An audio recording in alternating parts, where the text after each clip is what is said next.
Adelante, doctor Caro. Bueno, buenas tardes, buenas noches.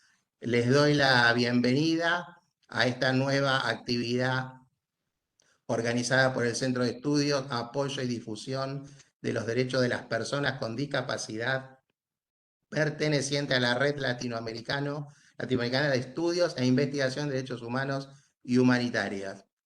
Hoy vamos a tener la presencia del doctor Luciano Enrisi, que nos va a hablar sobre el derecho a la salud de personas con discapacidad y su régimen protectorio, perspectivas doctrinarias y jurisprudenciales. También contamos con la presencia de nuestro presidente ejecutivo de la red, el doctor Jorge Olvera García, que a continuación nos va a dar las palabras de bienvenida a esta actividad. Luego, previo a cederle la palabra a nuestro invitado de hoy, le voy a leer brevemente un currículum abreviado de nuestro disertante para que ustedes lo puedan conocer. Doctor Olvera, le cedo la palabra y como siempre, muchas gracias por el apoyo permanente que usted le da desde la presidencia del Centro de Estudios. Le cedo la palabra. Buenas tardes para usted, buenas noches para nosotros desde Buenos Aires, Argentina. Muchas gracias, doctor Caro. Buenas tardes a todos los presentes.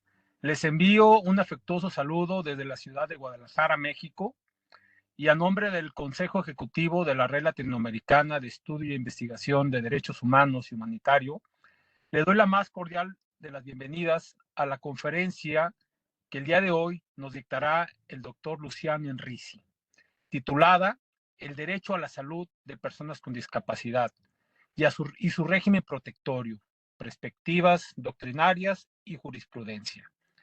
La temática que nos expondrá el doctor Enrisi es sin duda de gran interés, pero no solo por lo que ve al derecho a la salud de las personas con discapacidad, el cual creo que lo tenemos identificado dentro del derecho interno de los estados, que lo garantiza, así como distintos instrumentos internacionales como la Convención sobre los Derechos de las Personas con Discapacidad, que en su artículo 25 reconoce este derecho al más alto nivel posible, sin discriminación, también incluida la rehabilitación, y se señalan en ese numeral ciertos compromisos de los estados, como proporcionar servicios de salud gratuitos a precios accesibles, pronta detección de intervenciones para la aparición de nuevas discapacidades, brindar servicios en su localidad, incluidas las zonas rurales,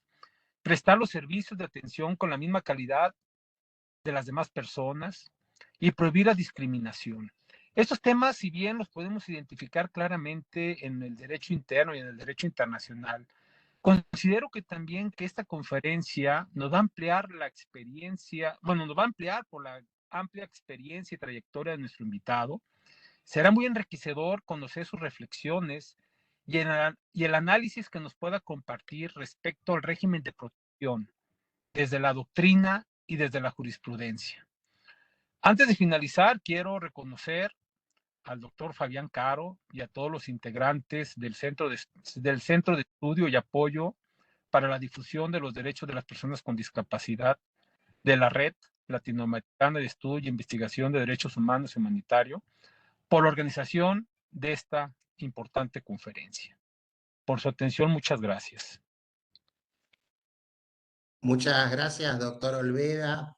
Como siempre, bueno, ahora lo liberamos, doctor. Desde ya, gracias por su presencia y por su apoyo permanente a las actividades que hacemos del Centro de Estudios. A continuación, les voy a leer brevemente un currículum abreviado de nuestro invitado de hoy.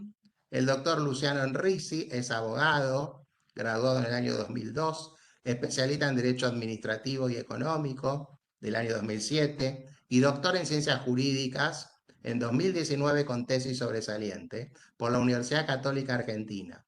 Es especialista en Derecho Tributario de la Universidad Austral del año 2010 y magíster en negocios europeos e internacionales por la Universidad de Orleans, Francia, en el año 2003. Por otro lado, también es profesor adjunto en la materia instituciones de derecho administrativo y derecho administrativo especial de la Universidad Católica Argentina. Es docente de la Escuela de Abogados del Estado, dependiente de la PTN 2016 a la fecha, y también docente de la Diplomatura en Derecho a la Salud de la Universidad Austral. Por último, también puedo decir que es disertante en seminarios y cursos sobre cuestiones de derecho público en general, autor del libro La pretensión declarativa de certeza en el proceso contencioso administrativo de la provincia de Buenos Aires, publicado en agosto de 2020, y de la reciente obra Derecho a la protección a la salud de la misma editorial, Librería y Editorial Platense, que salió a la venta en noviembre de 2022, como así de publicaciones en cuestiones de derecho público en revistas especializadas. Desde el año 2014 es juez titular del Juzgado de Primera Instancia en lo contencioso administrativo número 2 del Departamento Judicial de San Isidro, provincia de Buenos Aires, República Argentina. Doctor Enrisi, antes de cederle la palabra, en nombre del Centro de Estudios de Apoyo y Difusión de los Derechos de las Personas con Discapacidad, de nuestra red latinoamericana de derechos humanos y humanitarios, quiero agradecerle su aceptación y su presencia en este espacio de difusión sobre los derechos del colectivo de discapacidad, y también quiero invitarlo a futuras jornadas de trabajo que vamos a ir implementando a lo largo del año a los fines de esclarecer todas estas cuestiones que tanto nos preocupan. Doctor Enrisi, le cedo la palabra y nuevamente muy agradecido por su presencia. Bueno, el agradecido soy yo a la red, al doctor Olveda por las palabras y a vos, Fabián, al doctor Fabián Caro, que me ha convocado por el respeto y el conocimiento mutuo que tenemos y espero estar a la altura de las expectativas de la institución en este tema que es bastante sensible y sobre el cual mi intención es exponer algunos lineamientos generales, no particularizar demasiado en la legislación argentina, sino en esta ocasión, teniendo en cuenta que hay varios participantes que están en distintos países de Latinoamérica. Mi intención era más que nada apuntar al reconocimiento de del derecho a la salud en clave convencional, sí, sí haciendo referencias claramente a las disposiciones de nuestra Constitución acá en Argentina, pero preferentemente en los tratados, y después abordar lo atinente a la Convención y no hacer un tratamiento exhaustivo de la Convención, sino más bien de su artículo 25 que el doctor Olveda mencionó recientemente. Así que también agradezco a los presentes por interesarse en esta temática y bueno, quedo a disposición lo mismo el material que voy a brindarle al doctor Caro, que será una filmina, respecto al cual anticipo que no tiene gran valor de diseño artístico, pero sí tiene alguna información que les puede a ustedes resultar importante y a mí para darle seguimiento a mi exposición. Con lo cual reitero el agradecimiento y también participaré en cuanto en futuras actividades me puedan convocar, con mucho gusto. Si les parece, voy a compartir el, el PowerPoint con el que estaba, a ver si se puede ver.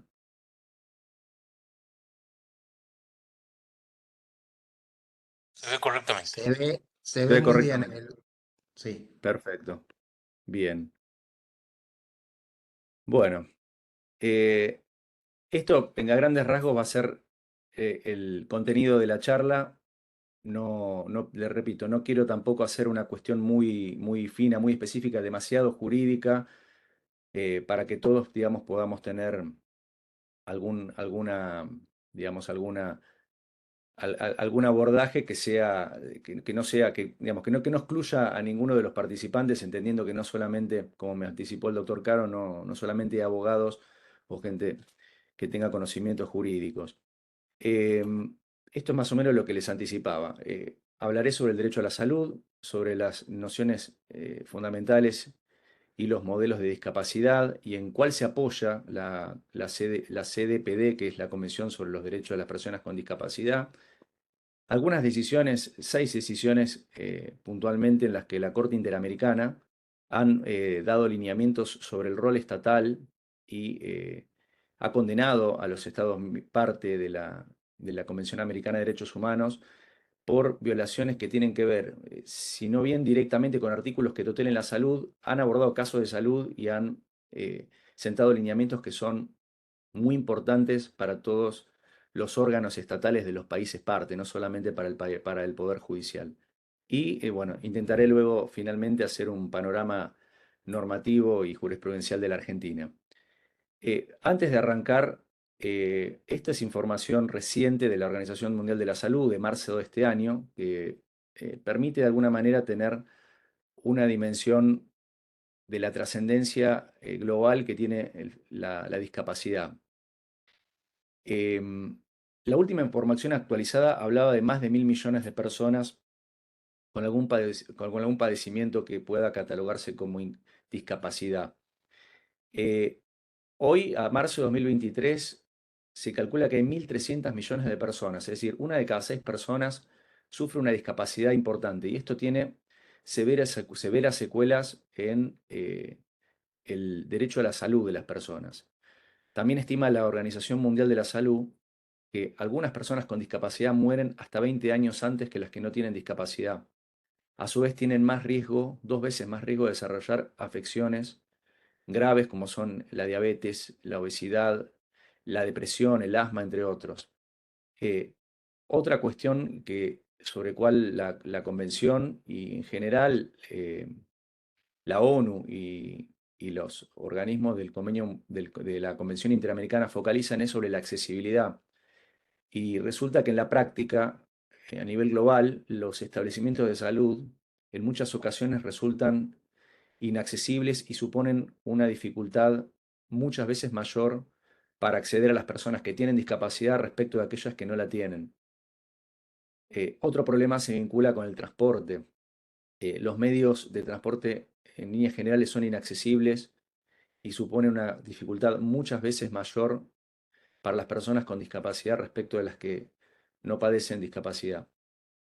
Y claramente las desigualdades en materia de salud derivan en situaciones injustas que enfrentan a las personas con discapacidad con mayores dificultades, como puede resultar de la discriminación, de la pobreza, la exclusión del empleo y las barreras que encuentran en el propio sistema de salud. Repito, esto no es información, no es de factura propia, sino que es la Organización Mundial de la Salud que en el link que está detallado en el título proporciona estos datos que realmente son alarmantes. Repito, la información brindada hacia 2001, que está volcada en mi obra, habla de 1.000 millones de personas. Hoy actualizó y hace referencia a 1.300 millones de personas, es decir, cerca de un 16% de la población mundial. Y además, bien podemos también inferir que la discapacidad puede no ser una situación permanente, sino transitoria. Y la OMS ha estimado también que todas las personas prácticamente sufren en algún momento de sus vidas algún tipo de situación de discapacidad.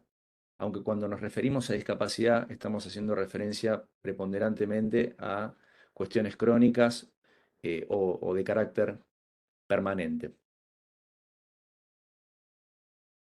Antes de abordar lo atinente a la CDPD, la Convención sobre los Derechos de las Personas con Discapacidad, quería retrotraerme un poco a la definición de salud.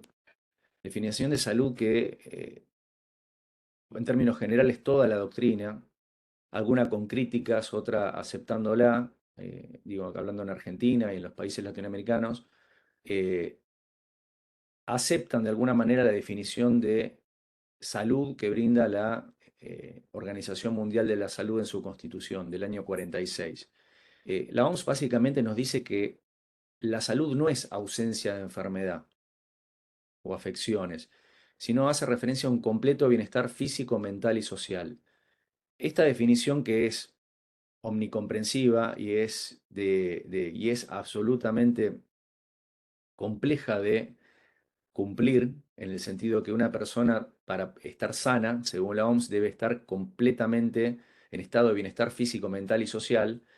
Si bien pareciera de alguna manera utópica, es la que de alguna manera inspira todos los cometidos que tienen las organizaciones internacionales como la organización, como la OMS, y a su vez los entes estatales para poder satisfacer los cometidos y arribar a ese ideal de estado completo de bienestar físico, mental y social. Con lo cual, si bien, repito, es una definición, digamos, difícil de alcanzar, no deja de ser un objetivo y todas las políticas de salud, ya sea en Argentina y en otros países, tienen en miras esta noción tan elevada del concepto de salud. Y ustedes me pueden preguntar, ¿y qué supone el derecho a la salud? El derecho a la salud no puede ser considerado como un derecho a estar sano, porque eso pareciera que pudiera chocar con toda una batería y elenco de situaciones que no dependen del sujeto ni tampoco dependen necesariamente del Estado o de las relaciones que se dan entre sujetos privados.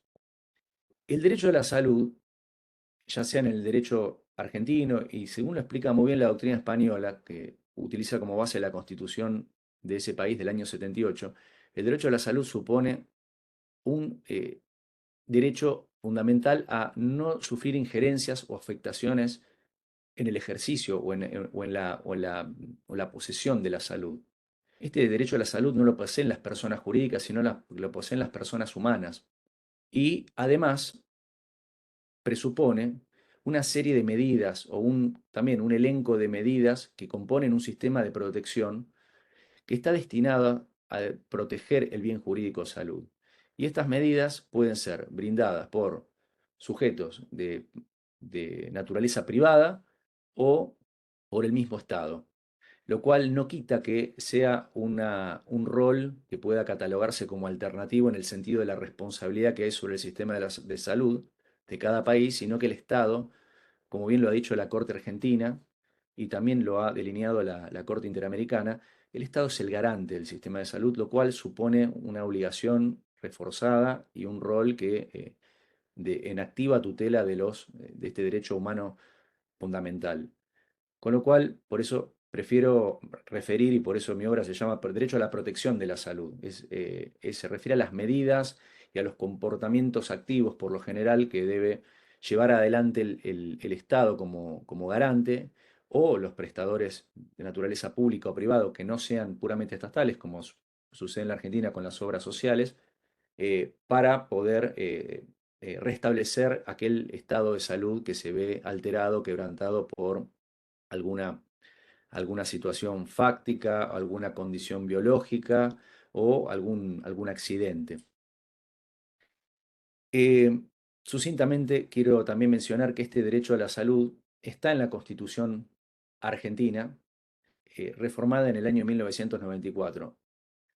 Hay una cláusula en el artículo 33 que habla de los derechos que son reconocidos por el sistema republicano de gobierno y que sirvió históricamente para al máximo tribunal del país y a los otros tribunales inferiores para sustentar en la Constitución el derecho a la salud.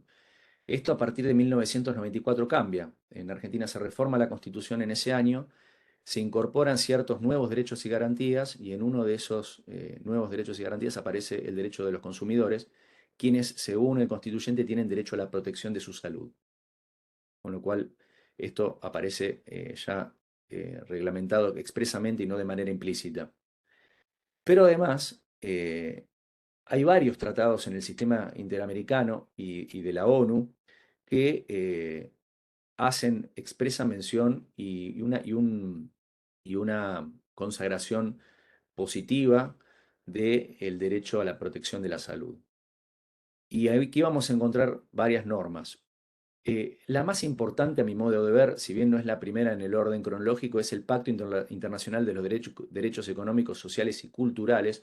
Es un pacto del año 1966 que consagra en su artículo 12 una regulación convencional muy detallada, estableciendo un estándar que luego se replica en otra norma fundamental para la materia como es la CDPD, que es el más alto nivel posible de protección de salud al cual deben brindar los estados.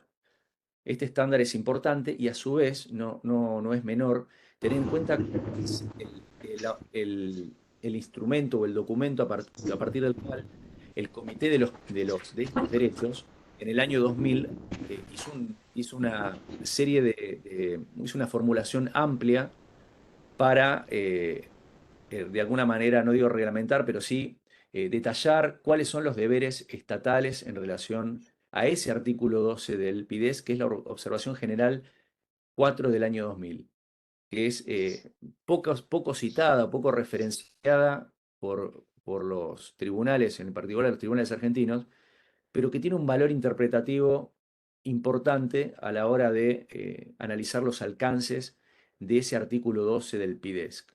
Por eso te repito, si bien no es la primera norma que refiere al derecho a la salud de todo el elenco de tratados internacionales, sí es el que lo hace en forma más detallada y parece con más intensidad.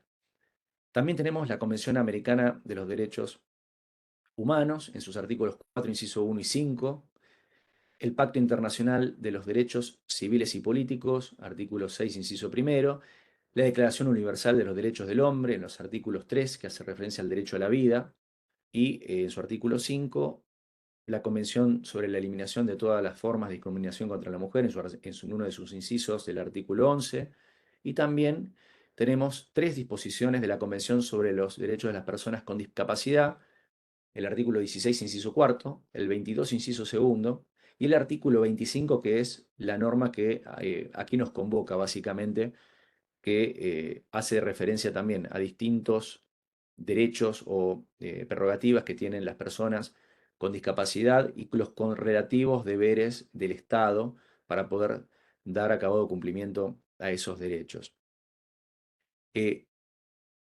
Otra cuestión que no quería dejar de mencionar es la relación que hay entre el derecho a la vida y el derecho a la salud. La Corte Interamericana y la Corte Suprema Argentina en muchos casos hizo referencia a una conexión íntima que hay entre estos dos derechos.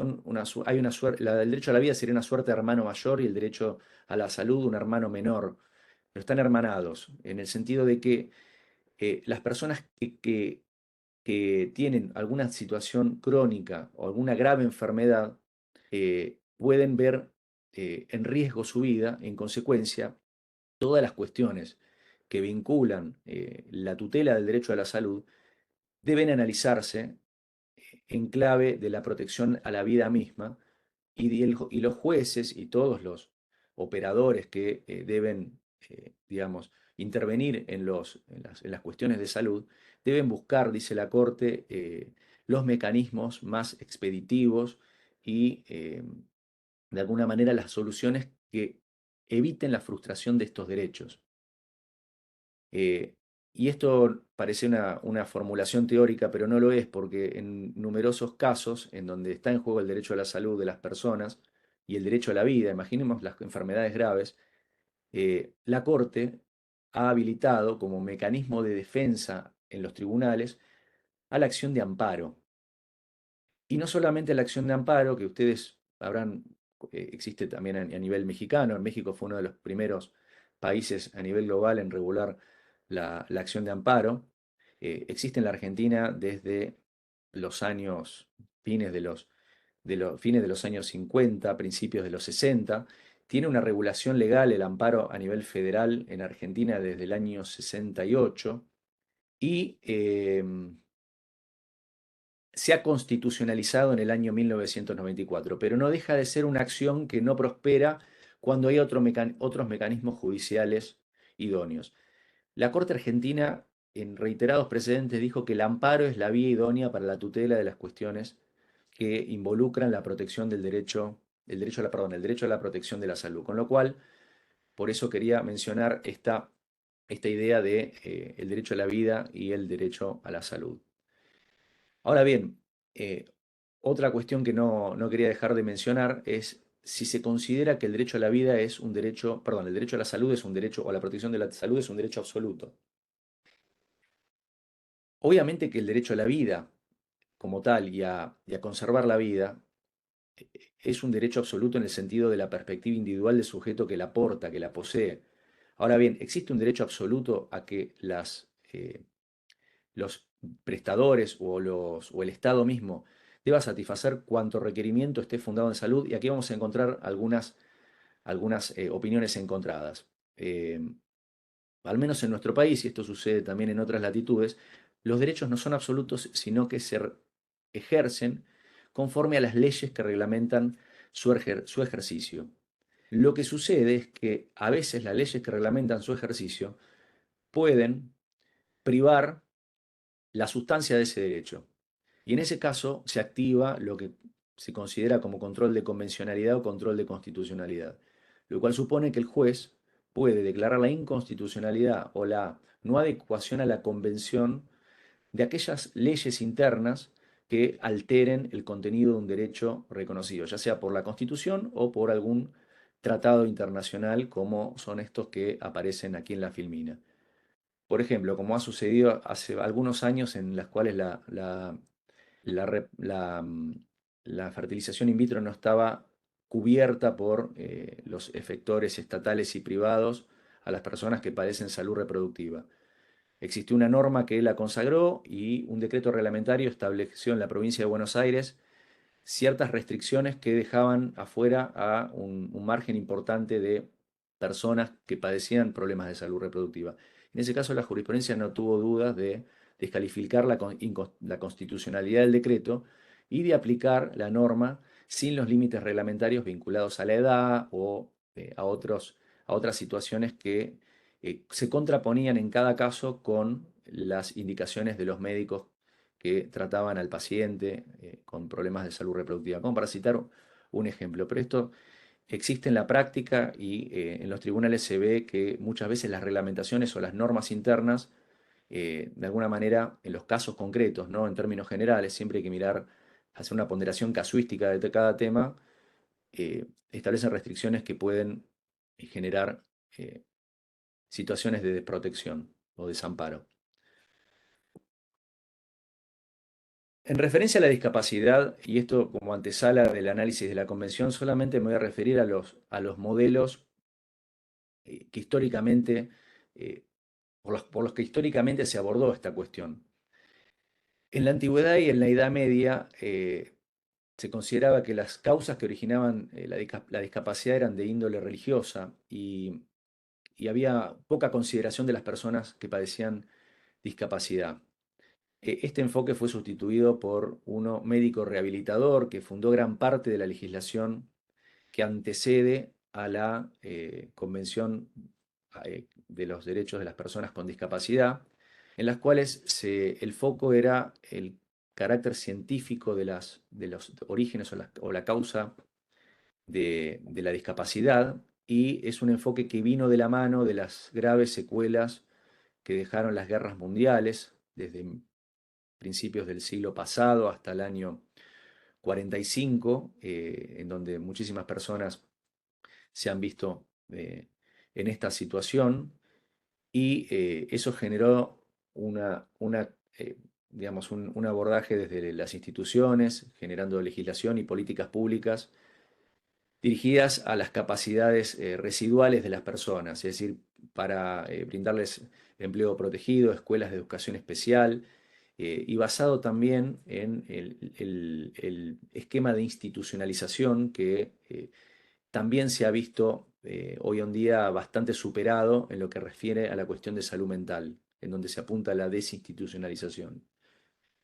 Y hay un modelo que tímidamente a partir de los años 60 se instauró, en donde el eje no es la cuestión científica o física de la discapacidad de la persona, sino que se enfoca en el entorno, en donde la base es reconocer la autonomía y respetar los derechos fundamentales de las personas con discapacidad. Se propicia su inclusión, pero no desde la inclusión institucionalizada o tutelada, sino más bien mediante la eliminación de las barreras o de los limitantes que todo el entorno social tiene para que las personas que padecen una discapacidad puedan ejercer plenamente sus derechos. Y este es el marco conceptual sobre el cual abreva la Convención. En base a la Convención considera que la discapacidad no es un concepto biomédico, sino que reconoce la opresión del cuerpo, pero que existe en función de barreras o limitantes existentes en el entorno y repito, le impiden ejercer sus derechos de manera efectiva.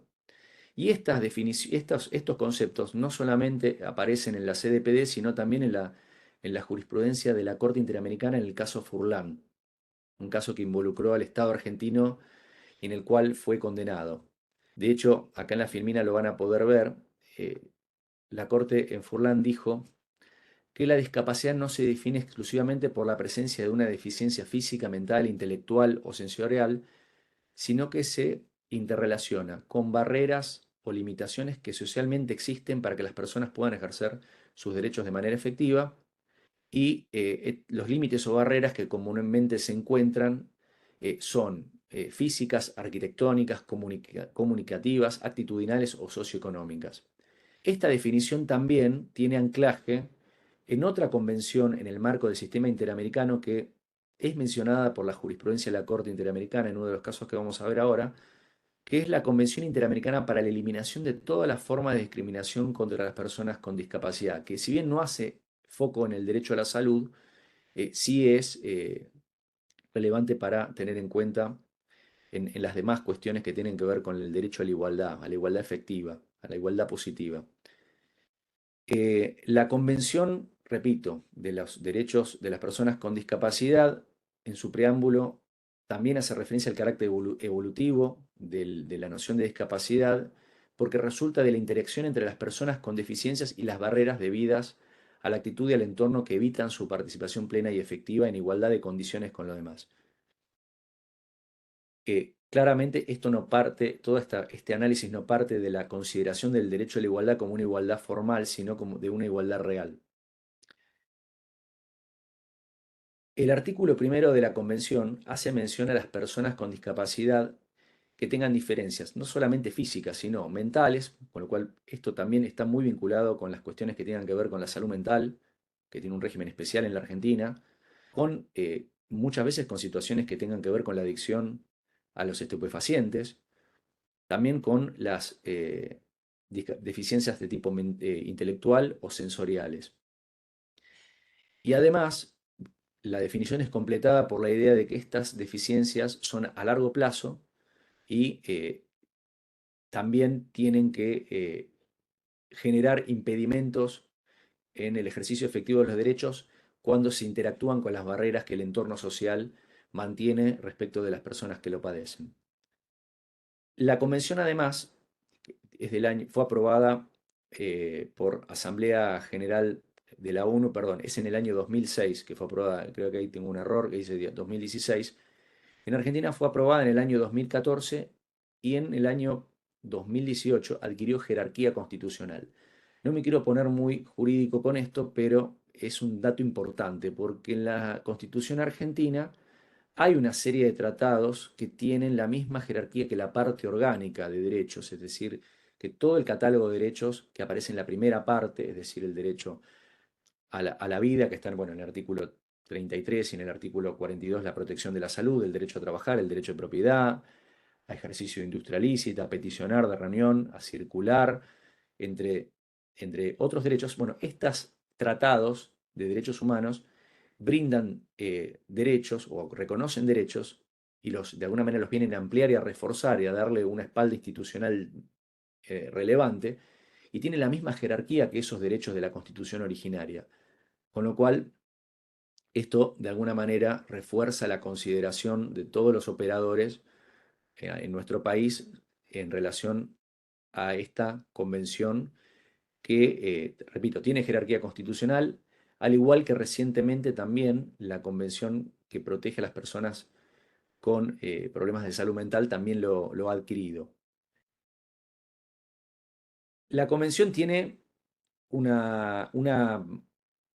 amplio catálogo de cuestiones que involucran definiciones, propósitos, principios generales que sirven también para orientar después la interpretación de los distintos conflictos, con lo cual estos principios de alguna manera modulan las soluciones de los casos concretos.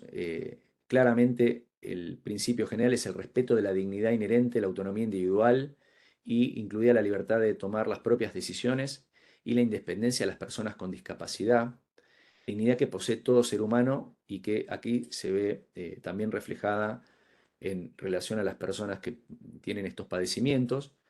Otro principio fundamental es la no discriminación, la participación e inclusión plenas y efectivas en la sociedad, el respeto por las diferencias y la aceptación de las personas con discapacidad como parte de la diversidad y la condición humana, lo cual genera en otro segmento del tratado las obligaciones directas e inmediatas del Estado para sensibilizar y lo que se llama tomas de conciencia a toda la población y desarrollar políticas activas para que no exista discriminación.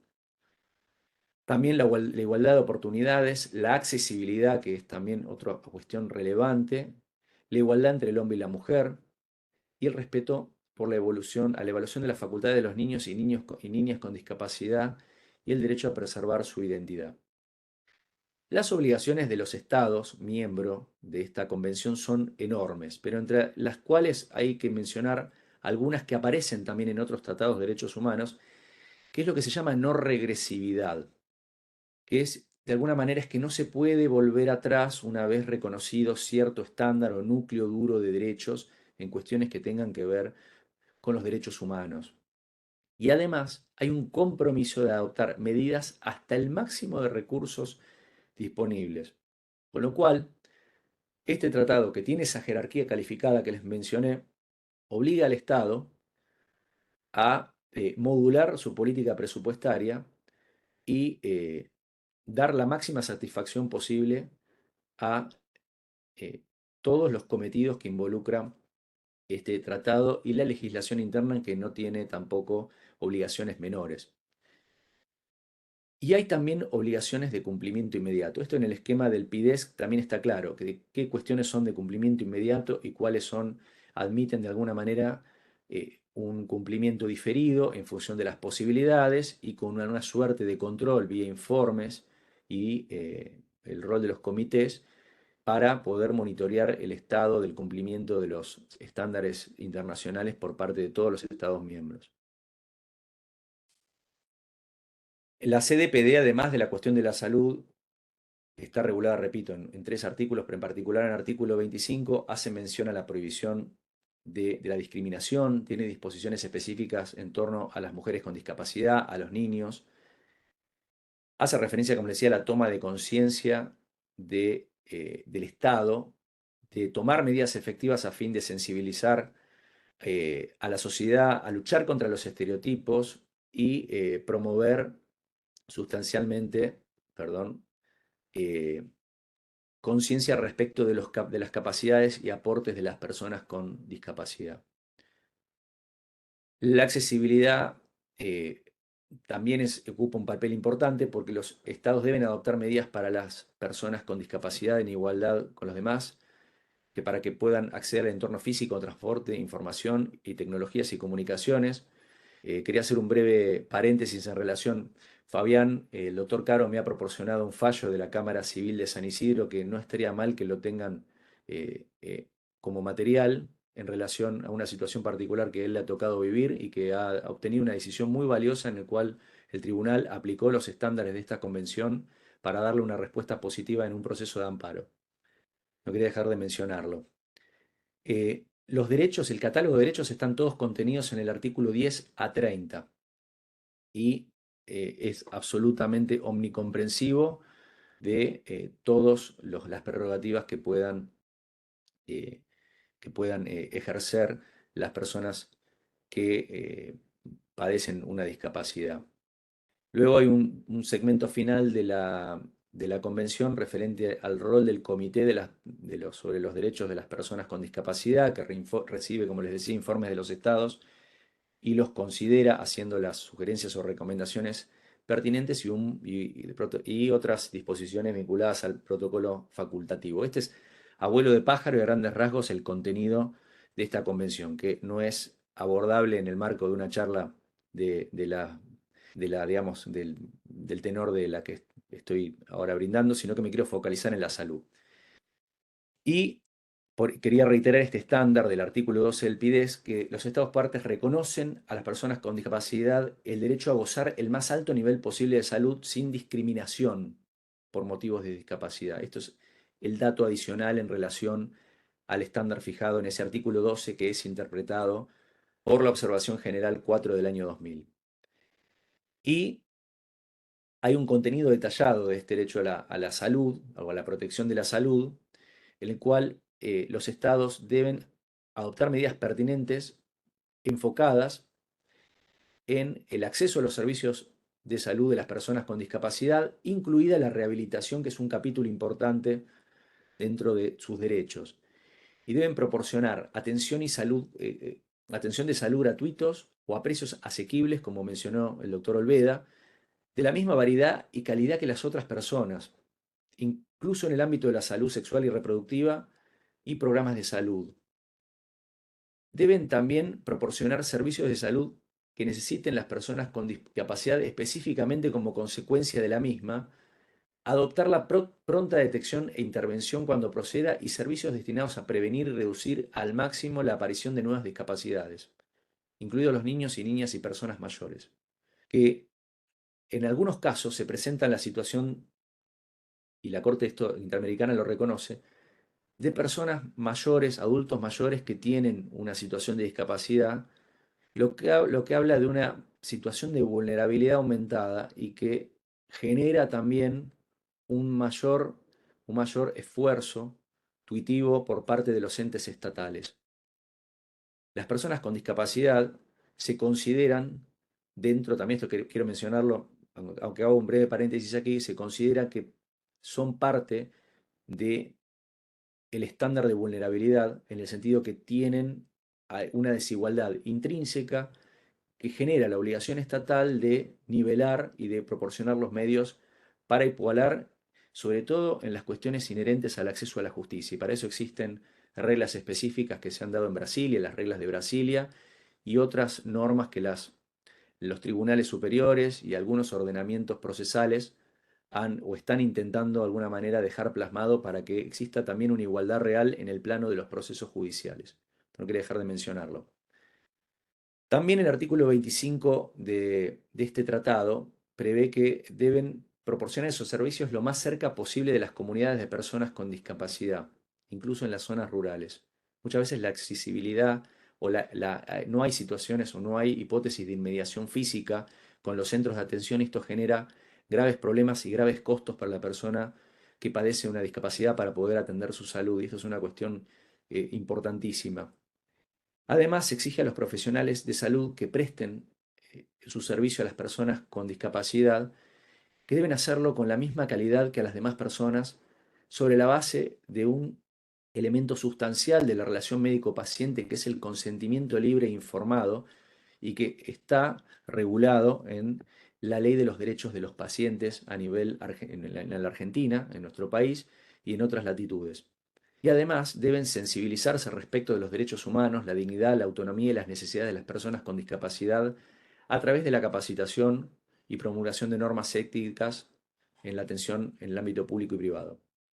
También los estados prohibirán la discriminación contra las personas con discapacidad en la prestación de los seguros de salud y de vida cuando estos estén permitidos en la legislación nacional y velarán porque esos seguros se presten de manera justa y razonable. Hay un caso muy interesante de la Corte Interamericana que vamos a ver, que es ese caso Vera contra el Estado de Chile, que tiene que ver con este inciso, aunque no es específicamente la norma que consideró la Corte vulnerada, porque no es una norma de aplicación, sino que es de la ONU, sino que aplicó la Convención Americana, pero tiene que ver con esto. Y después los estados también impedirán que se nieguen de manera discriminatoria servicios de salud, de atención de salud o alimentos sólidos o líquidos por motivos de discapacidad. Con lo cual, este es el catálogo enunciativo de derechos, que lo cual no implica que sea, digamos, de alguna manera taxativo, sino que brinda un estándar de protección relevante que puede ser incluso aumentado o reglamentado favorablemente, no de manera regresiva, por parte de cada Estado parte del, de esta convención. Y en base a estas disposiciones, podemos aproximar, aunque sea mínimamente, cuáles son las obligaciones que tiene el Estado en relación al derecho a la salud de las personas con discapacidad. En primer lugar, deben abstenerse de generar o de negar la igualdad de acceso a los servicios asistenciales y a los determinantes básicos de salud. Es lo que se denomina en el artículo, perdón, en la observación general 4 del 2000 como obligación de respetar. También deben tomar medidas para que terceros no vulneren el derecho a la salud, como lo que se denomina obligación de proteger, y adoptar los medios apropiados de carácter legislativo, administrativo, presupuestario, judicial y de otra índole para asegurar la realización efectiva de ese derecho de este sector vulnerable de la sociedad, calificado como obligación de realizar. También tiene que velar porque los servicios relacionados con la salud y los servicios e instalaciones de atención sanitaria estén disponibles en cantidad suficiente, lo que se llama obligación de disponibilidad. Deben velar porque los mismos sean accesibles financiera, geográfica y físicamente, lo cual requiere información y una comunicación accesibles sin discriminación. Y también debe velar que respeten los servicios médicos, la deontología de la actividad y sean adecuados desde el punto de vista cultural y tengan en cuenta las cuestiones de género y las necesidades del ciclo de la vida y sean científica y médicamente adecuados de buena calidad. Esto tiene que ver con, digamos, las características que tiene que tener el servicio médico. Otras normas que pueden interesar en esta temática es el Comité de los Derechos Económicos, Sociales y Culturales emitió la observación general número 5, en donde hay algunas cuestiones vinculadas a la salud de las personas con discapacidad. El Comité de los Derechos del Niño, en la observación general número 9, y del año 2014 hay dos observaciones generales del Comité de la ONU sobre los derechos de las personas con discapacidad, que si bien no hacen referencia estrictamente a la salud, pueden tener algún tipo de aplicación, teniendo en cuenta que el derecho a la salud, esto no hay que olvidarse también, es un derecho instrumental que sirve para el ejercicio de los demás derechos. Me explico con esto.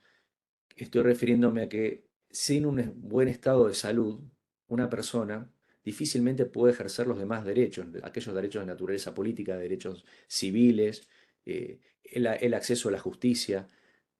La vida y la salud son instrumentales para poder ejercer esos derechos y muchas veces las cuestiones de salud se interrelacionan con otros derechos o prerrogativas que tienen como base la vida y la salud. Antes de tratar la competencia de los casos de la Corte Interamericana, no quería dejar de mencionar, por lo menos también a grandes rasgos, que el Pacto de San José de Costa Rica le da competencia a dos organismos que tienen como misión de alguna manera controlar la vigencia de este tratado, con distintas funciones. No quiero tampoco que esto sea muy extenso, pero hay dos organismos. Uno es la Comisión Interamericana de Derechos Humanos y el otro es la Corte Interamericana, que interviene en los casos relativos a la interpretación o aplicación de los tratados en condiciones de reciprocidad. Ustedes me pueden preguntar, y bueno, ¿y esta Corte Interamericana qué rol, cuál es el alcance institucional que tiene?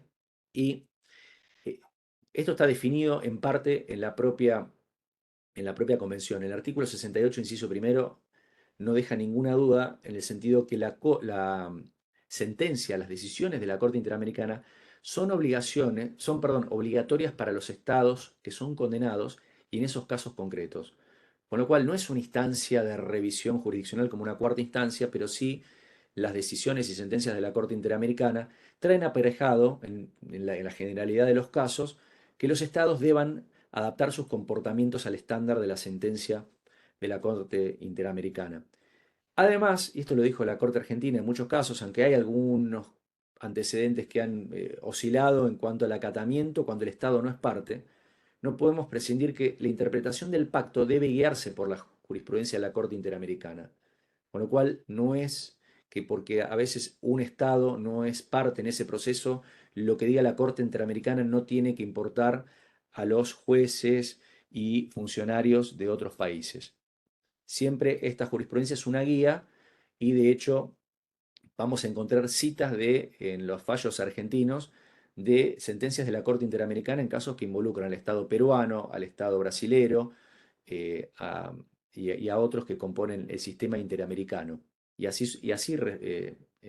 A la inversa también hay casos, como el caso Furlan, que involucra al Estado argentino y que trata la situación de una persona que por un accidente tuvo una situación de discapacidad y en la cual se condena al Estado argentino.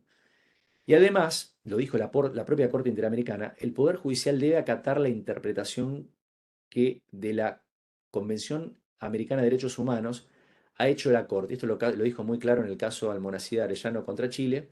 Es decir, lo que deben hacer los jueces, en base a este estándar, es efectuar un control de convencionalidad, no un control de constitucionalidad. O sea que la norma o el decreto, la resolución administrativa de algún ente prestador de servicios de salud, un ente público, la ley, no tienen que tener tienen que tener una conexión y un respeto por los estándares de la convención y la interpretación que hagan los organismos de aplicación de la convención primarios, que son, repito, básicamente es la comisión, pero en sus informes, pero en cuanto aquí nos interesa la Corte Interamericana.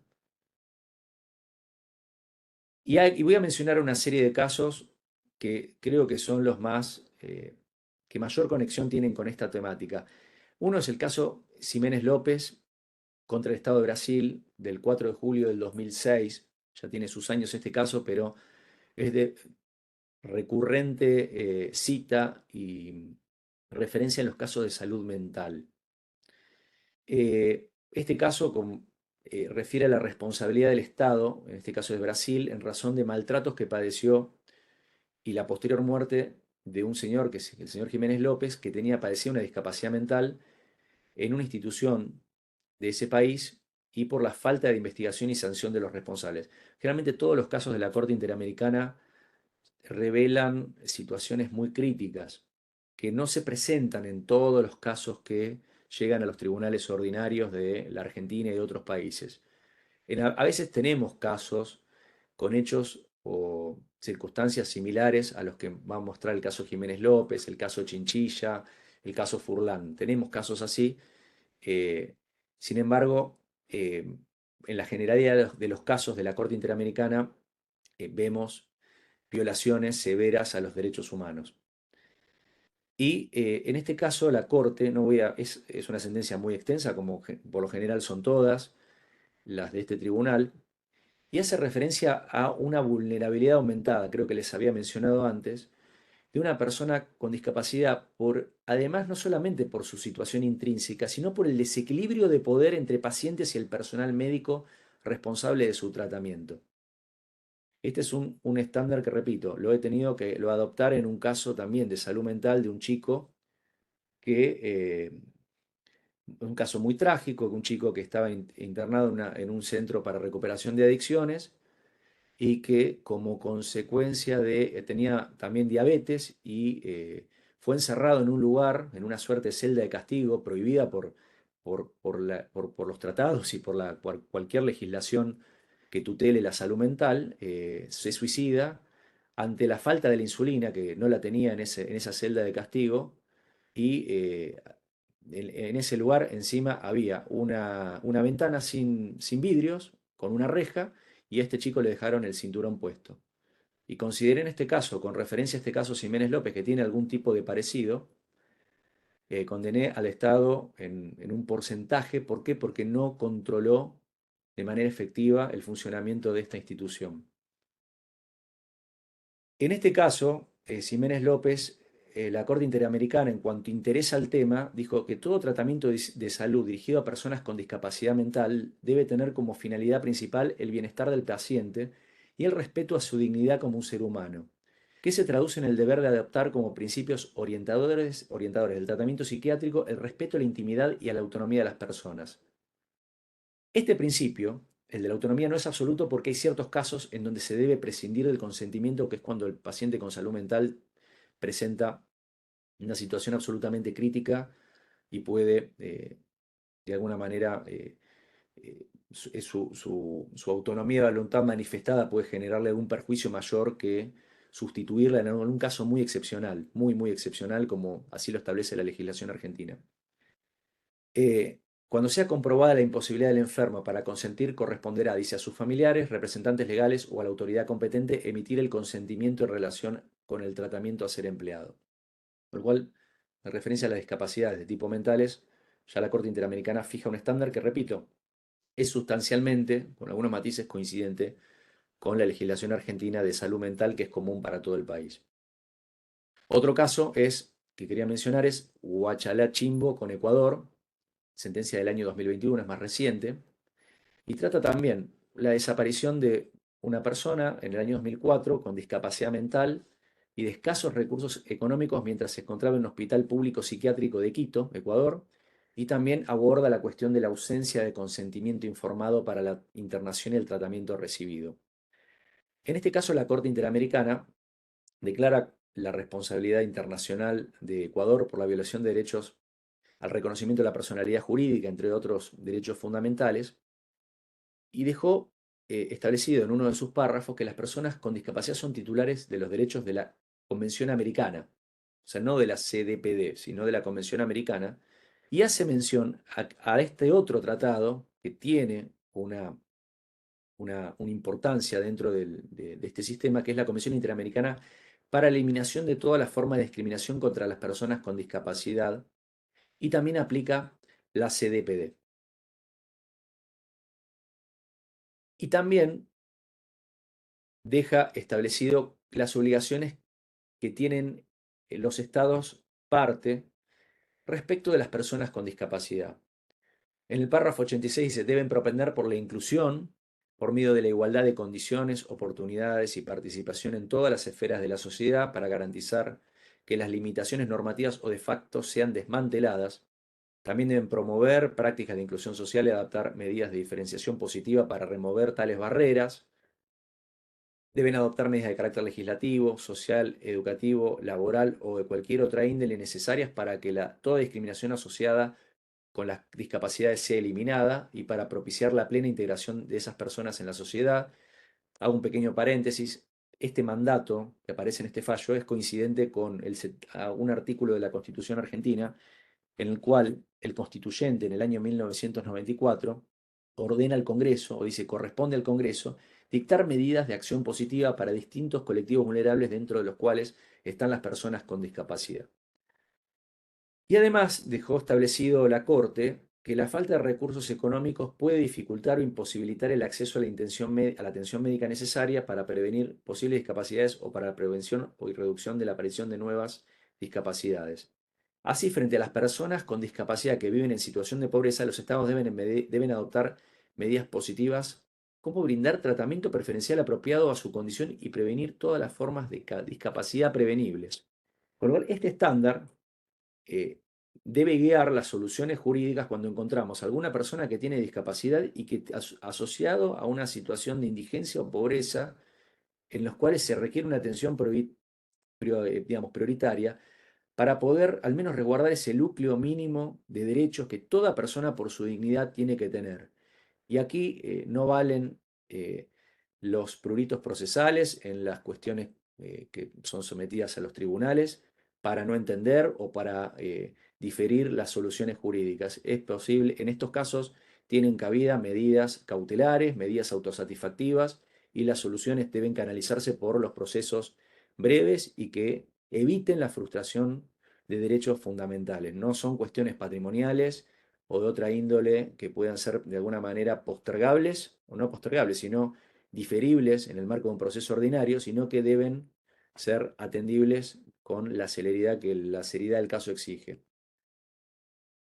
Ya les había anticipado algo del caso Vera Rojas en relación a la atención de una menor con una enfermedad discapacitante que contaba con una asistencia contratada por una empresa privada, pero que por una reglamentación del Estado chileno tenía un plazo, y ese plazo se cumplió y la menor dejó de recibir esa prestación y luego de 3 años, y el reclamo que dirigieron los padres de esta menor en la justicia chilena tuvo suerte dispar.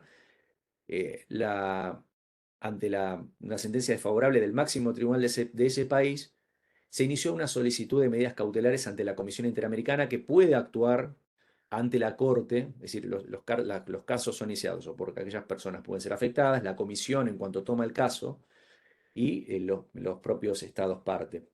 Y la Corte declaró la responsabilidad del Estado de Chile por violaciones a los derechos en perjuicios de esta menor, el derecho a la integridad personal de sus padres, y también en tanto la decisión de la empresa privada de cesar con la prestación tuvo como fundamento una norma emanada por un organismo del Estado chileno, consideró que este Estado había incumplido con su deber de regulación de los servicios de salud, con lo cual acá no estamos hablando de que el Estado deba prestar una asistencia directa, sino que lo regula y habilitó una solución disvaliosa en referencia al tratamiento que esta menor requería.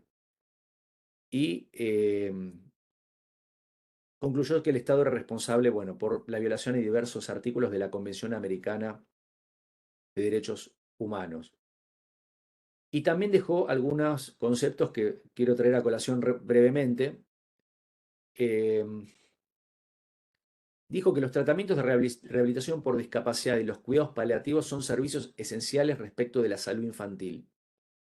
Que los estados deben garantizar los servicios sanitarios referidos a la rehabilitación y los cuidados paliativos pediátricos conforme a estándares de disponibilidad, accesibilidad, aceptabilidad y calidad y a las particularidades del tratamiento que requieran los niños y niñas con discapacidades. En cuanto a la accesibilidad, dejó sentado que los tratamientos de rehabilitación y cuidados paliativos pediátricos tienen que privilegiar la atención médica domiciliaria o en un lugar cercano a su domicilio, con un sistema interdisciplinario de apoyo y orientación al niño y a su familia y contemplar la preservación de su vida familiar y comunitaria. Además, los cuidados especiales y la asistencia necesaria del niño debe incluir el apoyo a las familias a cargo de su cuidado durante el tratamiento, en especial a las madres en quienes tradicionalmente recaen las labores de cuidado, dice la Corte. Y además los niños y niñas con discapacidad y sus cuidadores deben tener acceso a la información relacionada con las enfermedades o discapacidades que sufren, incluidas sus causas, cuidados o pronósticos, y esta información tiene que ser accesible en relación a los médicos tratantes, pero también para el resto de las instituciones. Bueno, acá cobra importancia un capítulo muy importante de la legislación de los derechos de los pacientes, que es el de la historia clínica, que en nuestro país tiene una amplia regulación, pero que a veces no se cumple, y esto genera severos problemas de cara a llevar adelante los tratamientos adecuados para recuperar o para rehabilitar a una persona que tiene afectado salud o que padece una discapacidad. Como me ha sucedido en un caso también que involucró la responsabilidad del Estado por la pérdida de una historia clínica de una persona que ingresó una joven que ingresó con un adormecimiento del brazo y terminó con la imposibilidad de mover todas sus extremidades luego de muchos meses en un hospital público. Por lo cual esto se ve y es de estricta aplicación en los casos que involucran la responsabilidad estatal también a nivel interno. Otro caso es Chinchilla Sandoval, aquí contra Guatemala. Este caso trata también una persona que por enfermedades graves, una persona en situación de reclusión por un delito que había cometido, fue condenada a 30 años de prisión, tenía diabetes y otra enfermedad que derivó en la amputación de una de sus piernas, y luego de una caída con su silla de ruedas falleció. Esto motivó la promoción del caso ante la Corte Interamericana, que trató la cuestión de los derechos de las personas privadas de libertad y reafirmó la obligación de los estados de garantizar la accesibilidad de los centros penitenciarios y hacer ajustes razonables para las personas que están en situación de prisión, de acuerdo a cada necesidad. Cita la Convención Interamericana de Eliminación de todas las formas de discriminación, pero más me quería detener que en esta mayoría, en el voto concurrente del doctor, que es mexicano, el doctor Ferrer MacGregor, que dijo que el análisis que realizó la Corte, a la luz del derecho a la vida y la integridad personal, en este caso resulta limitado, porque estos dos derechos no incorporan debidamente ciertas obligaciones asociadas específicamente con el derecho a la salud, a saber, la accesibilidad, la disponibilidad, calidad y la aceptabilidad, y de hacer ajustes razonables para garantizar el disfrute del derecho a la salud de las personas con discapacidad. Por lo cual hizo un aditamento que es bastante valioso, teniendo en cuenta que esta persona estaba recluida, la mayoría del tribunal analizó a la luz de la integridad personal, pero eh, el voto de este magistrado es interesante porque pone el énfasis también en la cuestión del derecho a la protección de la salud de las personas con discapacidad. Otro caso también importante es Muelle Flores con Perú, que esto no tiene que ver estrictamente con un caso de salud, pero sí el perjuicio que vio esta persona por la demora de un proceso que le reconozca o le restablezca su derecho a un beneficio previsional, se vio privado de la atención de salud. Es un proceso que duró 24 años. Esta persona era adulto mayor, padecía una enfermedad discapacitante y la Corte consideró que esta situación, además de perjudicar su derecho fundamental al acceso a los beneficios de la seguridad social, le había privado su cobertura de salud y ordenó en el resolutorio que el Estado mantenga ininterrumpidamente esa atención de salud. Finalmente quiero mencionar un caso que involucra a la Argentina, yo ya lo había anticipado, es el caso Furlan, es un menor de 14 años que ingresó a un predio del ejército en donde no estaba cercado, muchos chicos concurrían a este lugar a jugar y se colgó de un parante y este parante cae, tenía 50 o 60 kilos y le produjo una lesión incapacitante a este chico, que luego tuvo toda una serie de desavenencias primeramente ligadas al reclamo que dirigió al Estado argentino para obtener una indemnización por su responsabilidad por no cercar, no tomar las medidas, o sea, por las faltas de servicio en relación a la custodia de ese bien inmueble, evitar el acceso de los menores y en todo caso también por el estado del objeto que generó su lesión incapacitante. Y acá este joven, sus padres promovieron por él un proceso contra el Estado argentino que también tuvo su demora y que se vio afectado por uno de los institutos que en el derecho argentino y que también sucede en otros países, terminan limitando los alcances de las reparaciones cuando se trata de juicios contra el Estado, es lo que se llama consolidación.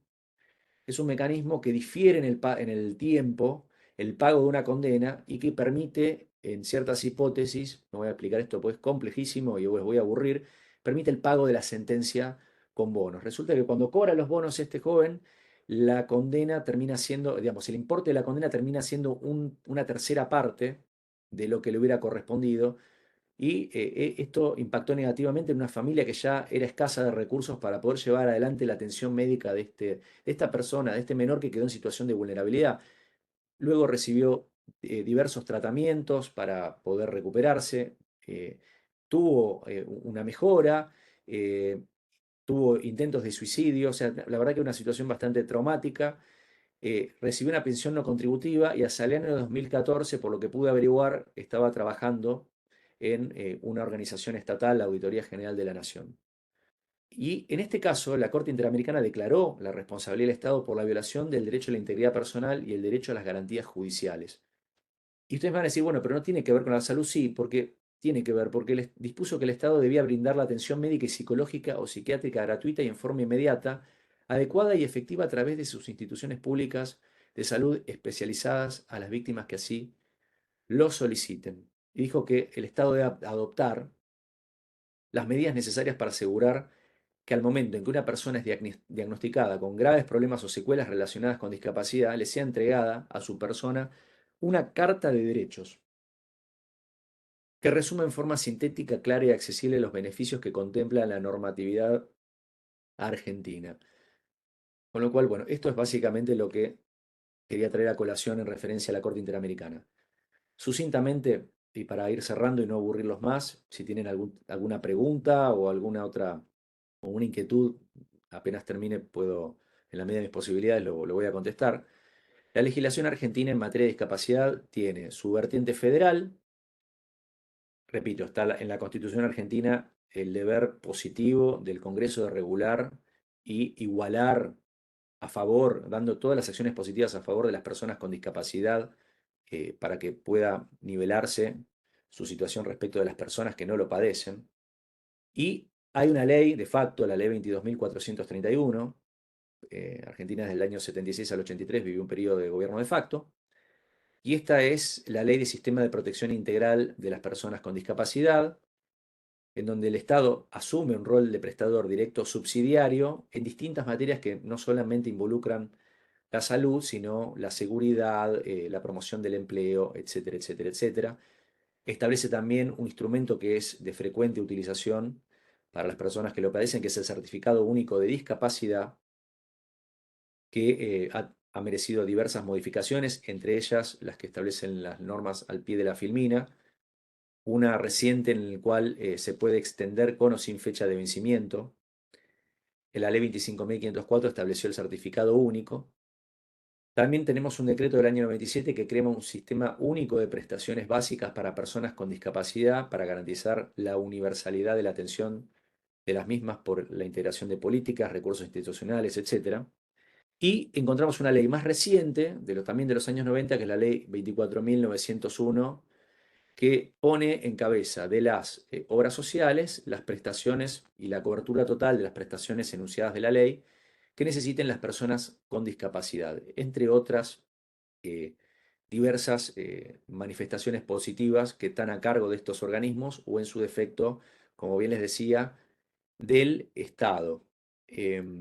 También hay numerosas normas de carácter local. Argentina es un país federal y la cuestión de la salud encuentra regulación como políticas nacionales a través del Congreso de la Nación y las reglamentaciones del Poder Ejecutivo Nacional.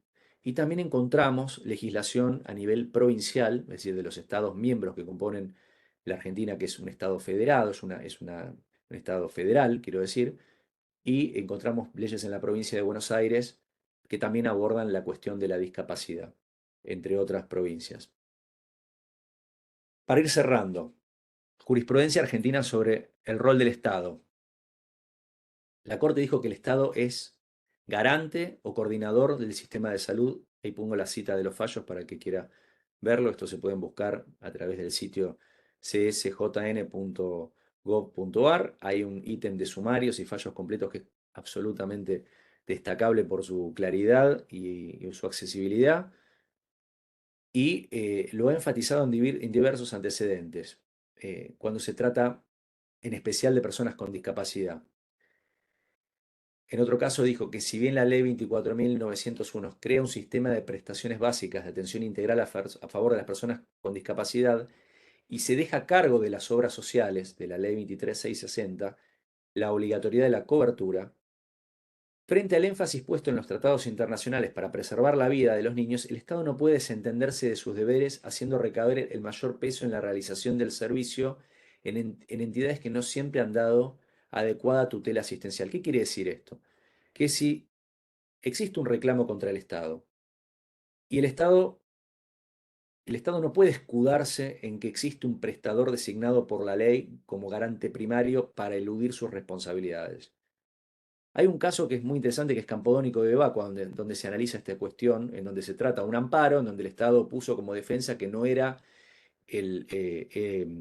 dicha entidad la obligada a dar satisfacción primaria, sino que era el Estado provincial. Y la Corte le dijo, no, usted, señores, Estado Nacional, usted es el garante y debe también responder, sin perjuicio que luego, frente a la inobservancia de los deberes que tienen los garantes primarios, o los responsables primarios, mejor dicho, usted pueda repetir o iniciar las acciones conducentes a recuperar los recursos que destinó a satisfacer la prestación.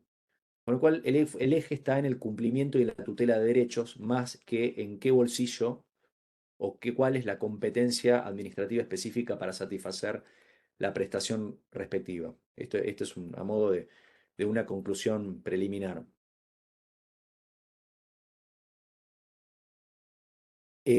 También dijo en otros casos que el Estado, si bien tiene un rol subsidiario a cargo que está en las prestaciones que están a cargo de las jurisdicciones provinciales, para el caso de que éstas no puedan ser provistas, debe asumir ese rol principal. También, como ha asumido compromisos internacionales explícitos orientados a promover y facilitar las prestaciones de salud, dicha obligación se extiende a sus subdivisiones políticas, con lo cual no puede el Estado escudarse en que una provincia no cumplió sus prestaciones o su deber primario de garantizar el estado de salud de una persona con discapacidad para eludir la responsabilidad internacional que le puede caber a la luz del sistema interamericano.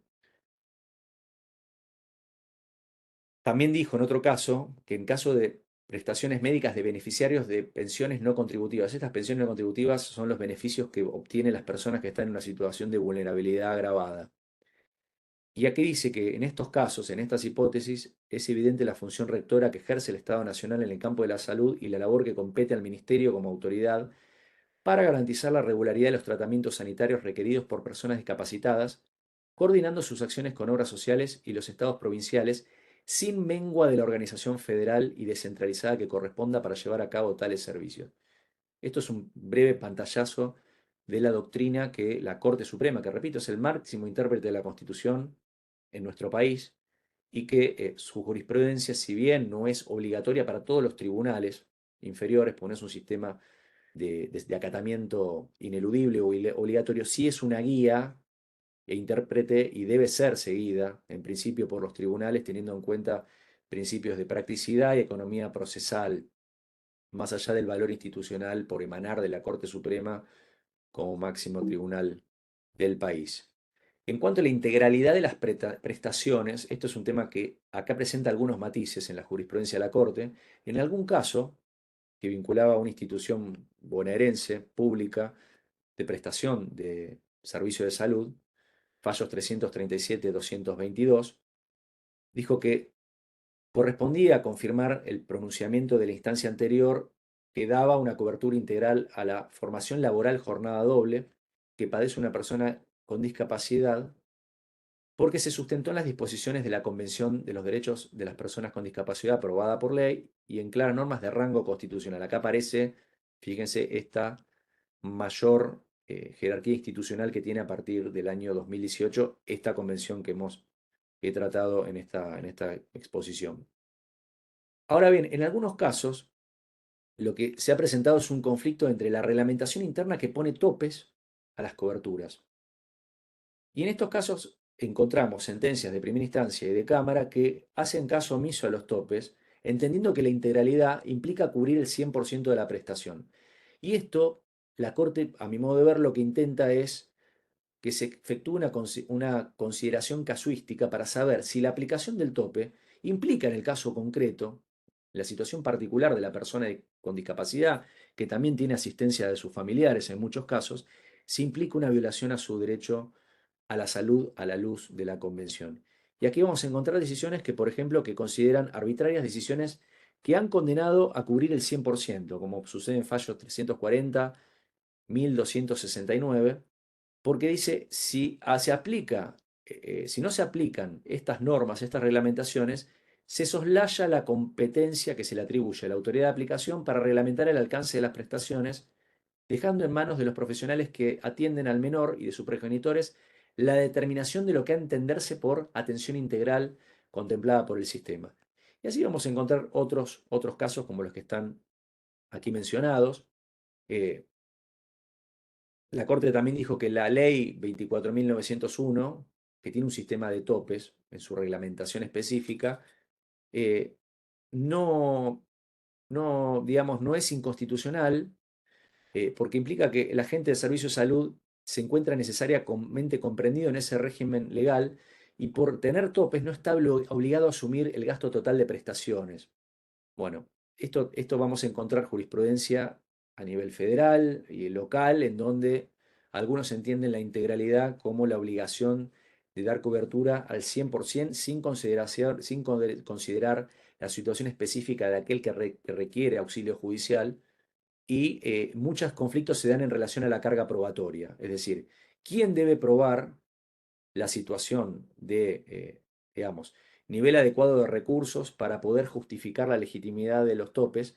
Pero sí los jueces tienen también, entiendo, el deber de, eh, digamos, de considerar o identificar situaciones de vulnerabilidad, no solo asociadas a la discapacidad, sino a situaciones de pobreza o indigencia, para ordenar esa tutela reforzada que sí puede suponer la eliminación de los topes a las coberturas.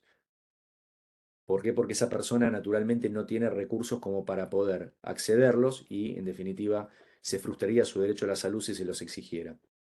En cuanto a las empresas de medicina prepaga, que son entidades que en la Argentina son prestadores de salud y que celebran un contrato privado, pero que prestan un servicio que es de neto corte de interés público, la ley específica prevé que deben cubrir como mínimo los planes, deben cubrir lo mismo que cubren las obras sociales en sus planes.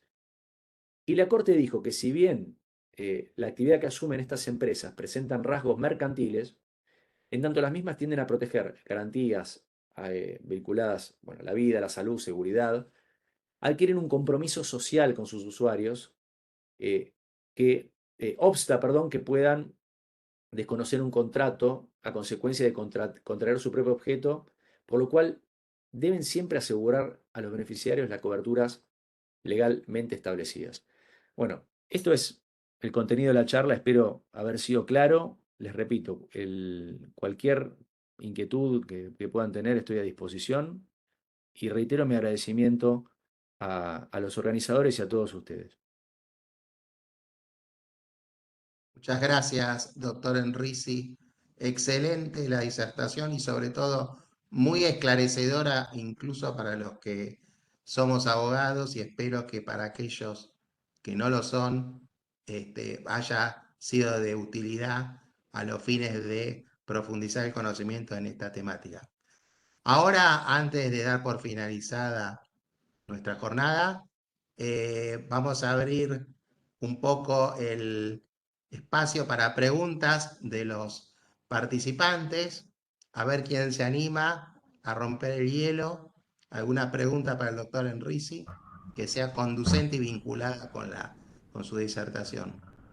Sí, ahí veo al amigo Ezequiel Ávila de Santiago del Estero levantando la mano. Buenas ¿Qué noches, tal, Ezequiel, doctor? ¿cómo estás? Un gusto ¿Qué tal, verte doctor? ¿Cómo nuevamente por está? acá. Tenés la palabra. Igualmente, ¿me escucha? Sí, se Te escucha escuchamos. perfecto, Ezequiel. Bueno, gracias al doctor visitante que quería plantear una cuestión que tengo con mi salud y con mi obra social. Tengo una obra social nacional y tengo aparte una discapacidad motriz en la cual necesito moverme en dos tipos de sillas de ruedas. Una para salir a desempeñar mi vida cotidiana porque soy estudiante de la Universidad Nacional de Santiago del Estero, estudio educación para la salud y para salir todos los días me desenvuelvo en una silla de rueda común. Y para desenvolverme en mi casa, en mi vida hogareña, me desenvuelvo, me manejo en una silla motorizada de ruedas.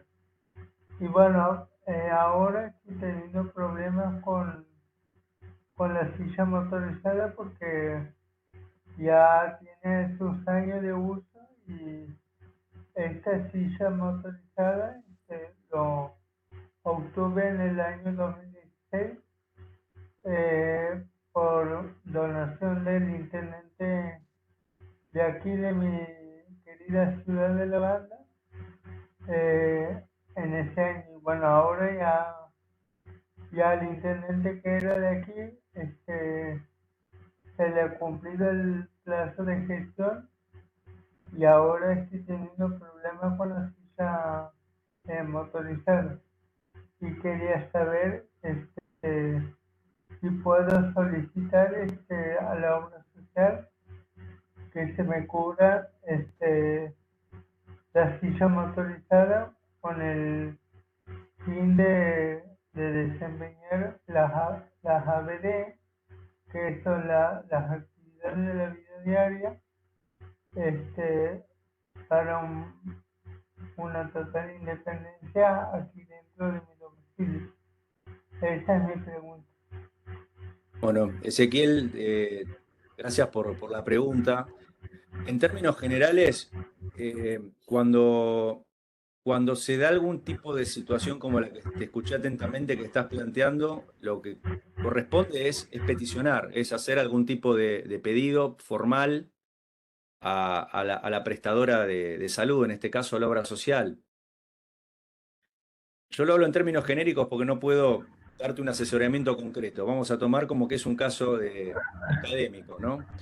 Sí, Y es muy disculpe, ¿no? importante, no hay problema, no hay drama. Es muy importante que vos formules tu petición o que se formulen las peticiones en estos casos sustentada en la indicación de un médico que te esté tratando y que aconseje la necesidad o la mayor adecuación de la silla o del dispositivo para que vos puedas cumplir y alcances tu máximo nivel posible de salud.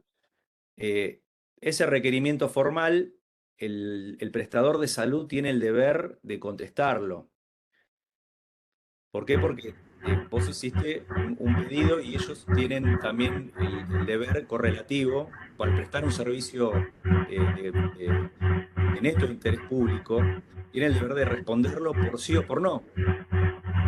En caso que Sí, vos no tuvieras una respuesta positiva, tenés la posibilidad de acceder al Poder Judicial a través de la acción de amparo. sí, la verdad que No. a mi Sí. obra social le mandaron ya muchos amparos por cuestiones terapéuticas y cuestiones de salud. Y la verdad que después de mucho batallar, ahora no tengo problema en la mayoría de los casos para la cobertura de lo que necesito, pero como Claro, ya tengo una... quizás no sea, es que quizás no sea necesario que llegues a instancia judicial. Otro mecanismo que existe en la Argentina es la posibilidad de formular un reclamo a la Superintendencia de Servicios de Salud, que está reglamentado por una resolución que tiene sus años ya, en el cual se pone a conocimiento la respuesta negativa, la eventual respuesta negativa o el silencio de la superintendencia y este organismo convoca a la obra social, le requiere las explicaciones del caso y luego emite una resolución, un acto administrativo en el cual le ordena dar satisfacción a aquello que vos estás peticionando de corresponder.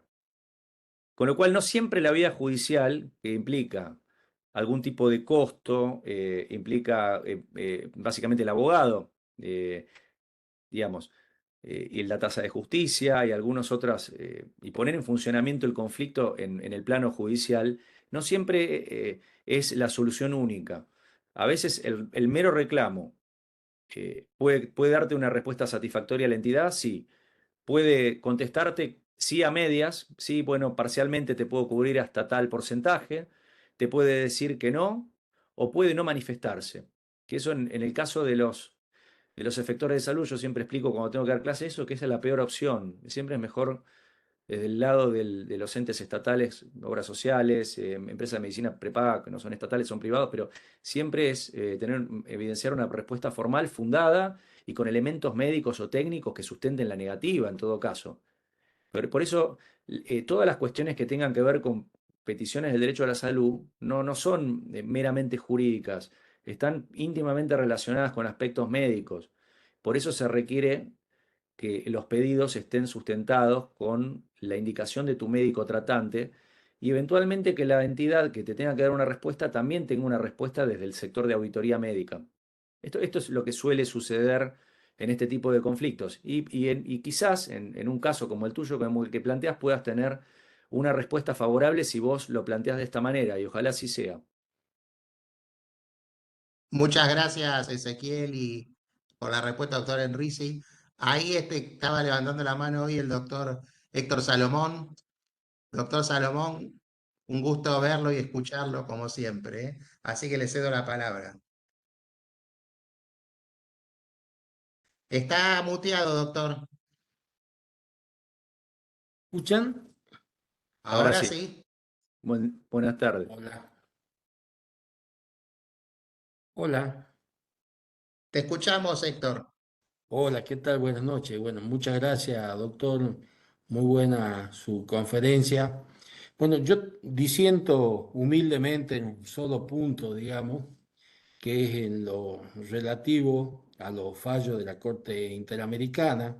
Para mí, por lo que dice la propia Corte en sus distintos fallos, que arranca con Almonacid Orellano, trabajadores cesanteados de Perú, sigue con Furlan contra Argentina, Hellman contra Uruguay, el cumplimiento de sentencia. Estos fallos van fijando estándares por la propia Corte, donde crea el control de convencionalidad, aclara que esto es importante que los países lo hagan de oficio, y de hecho la notificación de cada una de las sentencias del Alto Tribunal Interamericano se realiza ante las distintas cancillerías de los estados para que tomen nota y lleven adelante su cumplimiento.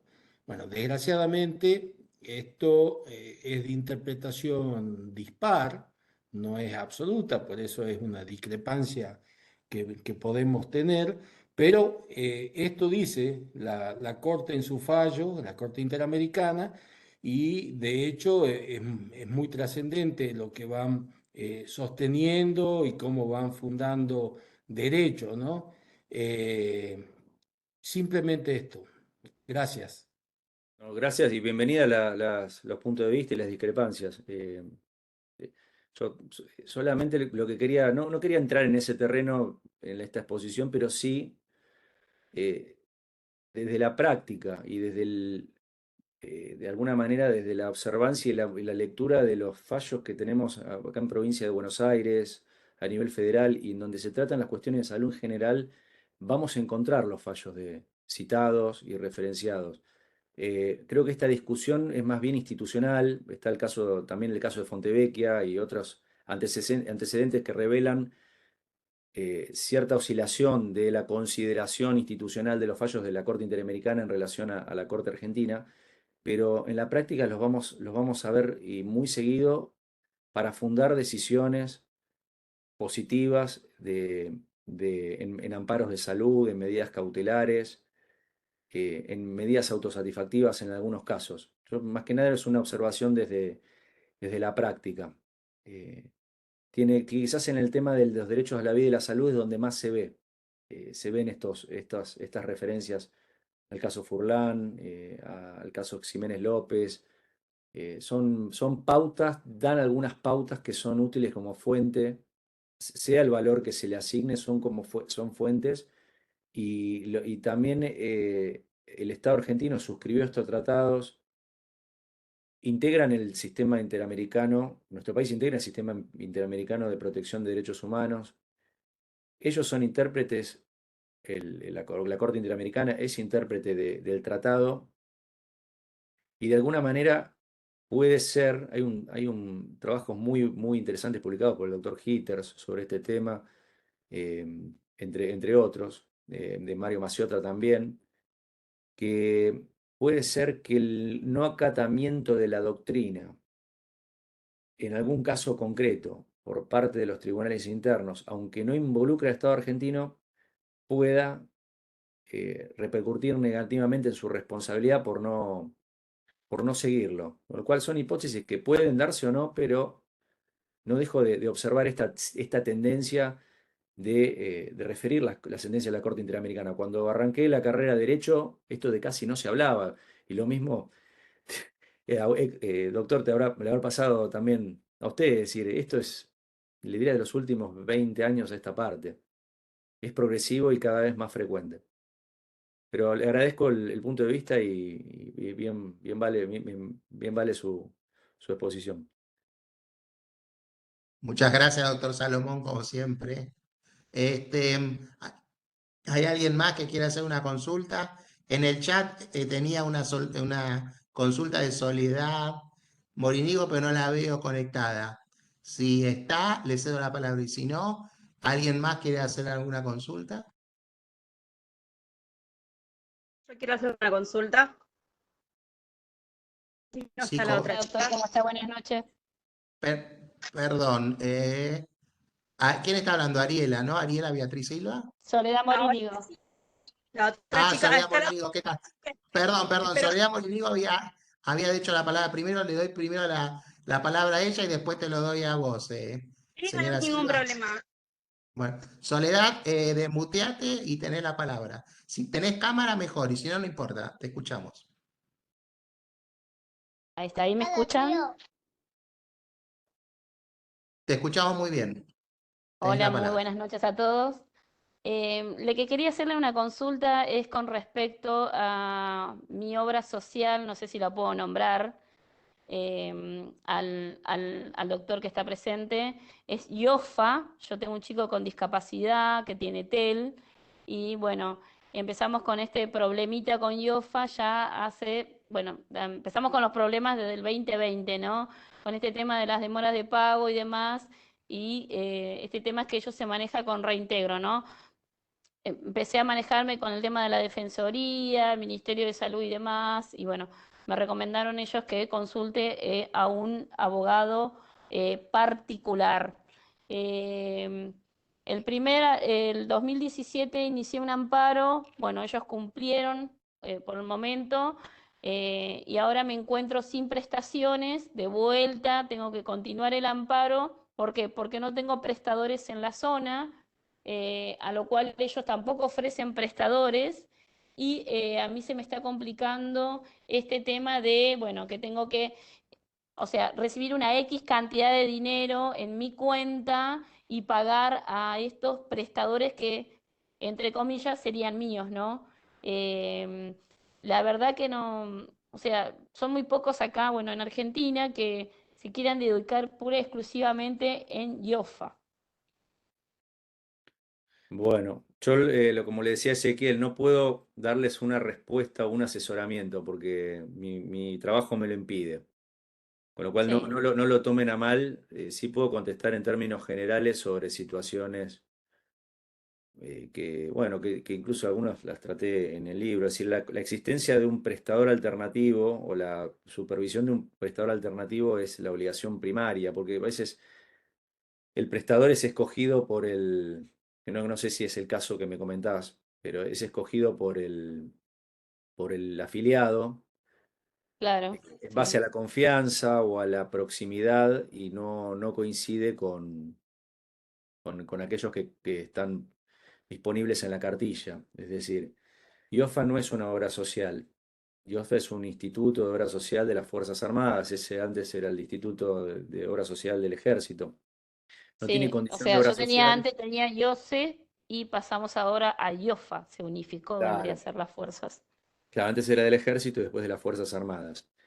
Eh, bueno, es una situación que ya la tenés judicializada, por lo que entendí. Es decir, ya me dijiste que había Sí, un en el amparo iniciado. 2017 inicié el amparo y bueno, otra vez me quedo sin cobertura porque bueno, estoy buscando centro, me recorrí 34 ¿Y centros vos? en la provincia de Buenos Aires, más en capital, y cada vez que decís IOFA es como decir, no, IOFA no paga, IOFA es complicado, Bueno, y nosotros que somos los afiliados, cuando se dan esas hipótesis de inexistencia de establecimiento alternativo que responda al parámetro de accesibilidad adecuada, lo que suelen, vas a encontrar algunos antecedentes en lo que se ordena en el marco de amparos, es decir, o en el marco de la ejecución de la sentencia que ya tenés, si es que ya tenés una sentencia.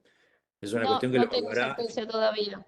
Bueno, entonces seguramente hay una medida cautelar. Eso lo tenés que evaluar con tu abogado.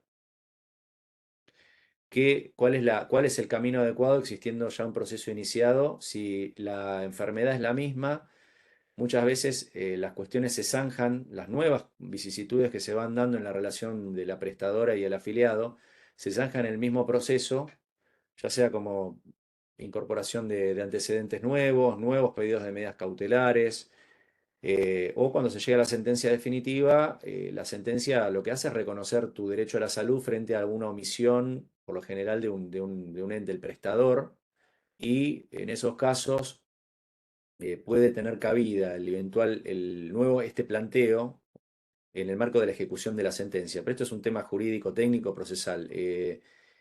muchas veces las cuestiones no se zanjan por acatar, digamos, a rajatabla la opción que te ofrecen de un prestador alternativo, sino por que se pague, respecto de un prestador que elijas vos, que se pague el importe que reconoce al prestador propio la obra social, o en este caso el IOSFA.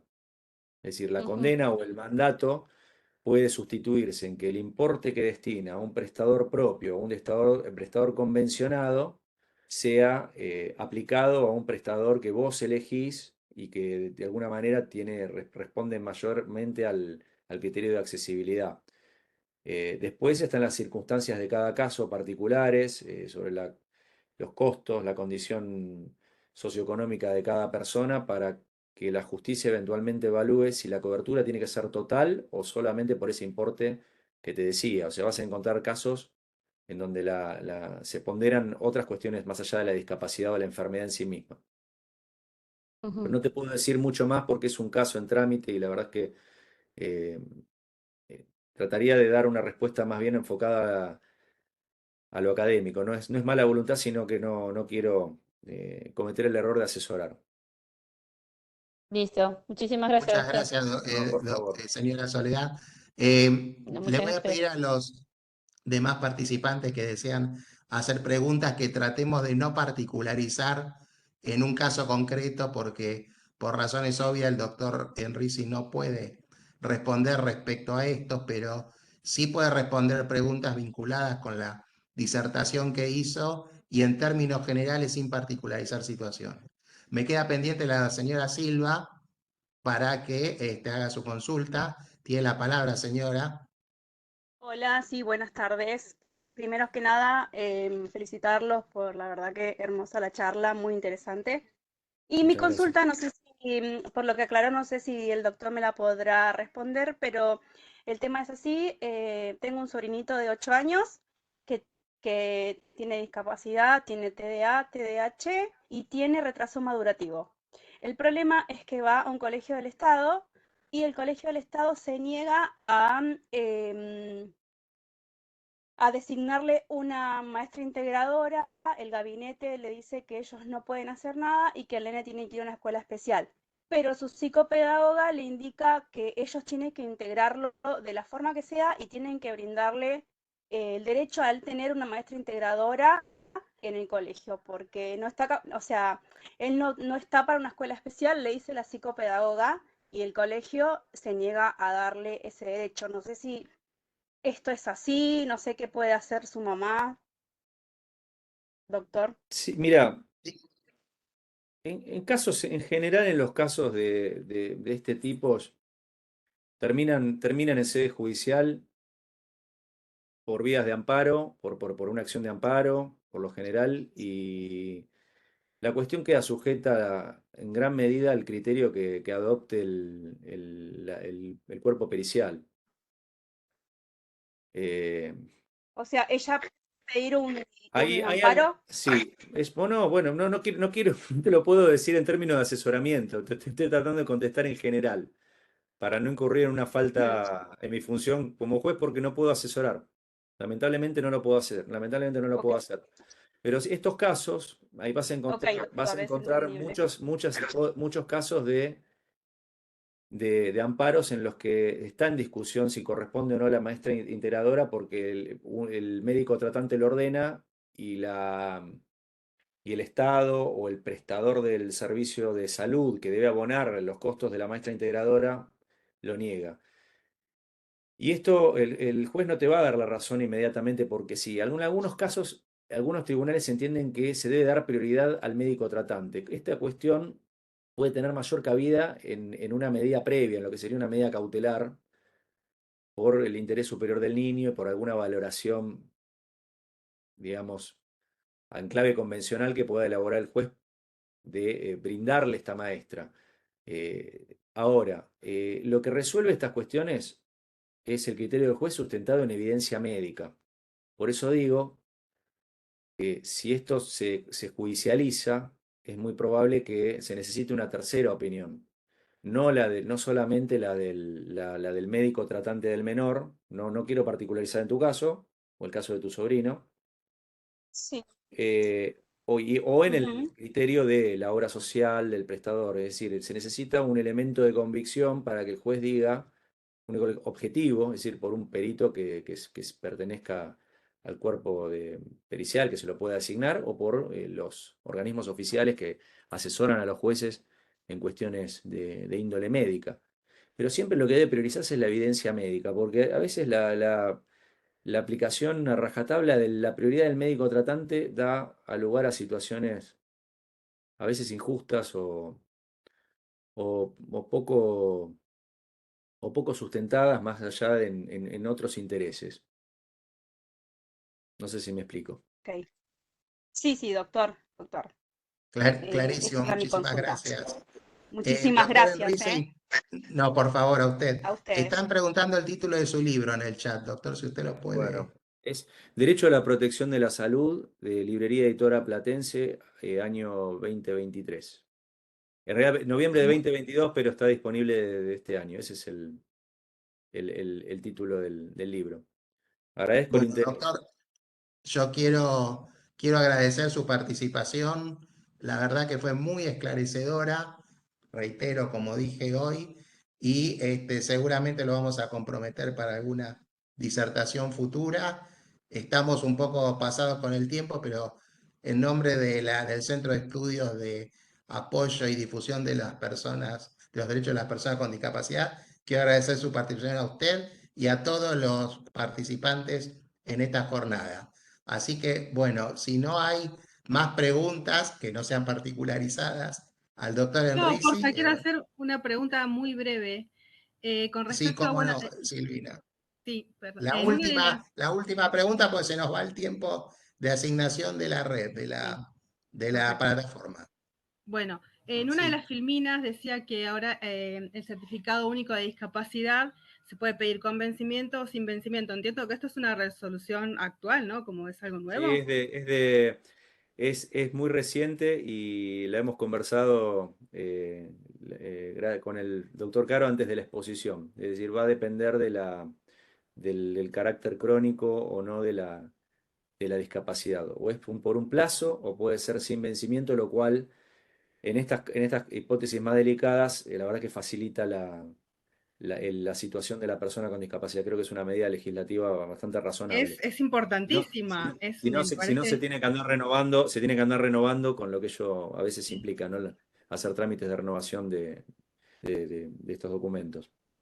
Ok, Al bien. respecto voy a contar un ejemplo práctico que yo se lo comentaba esta tarde al doctor Enrisi y los libero.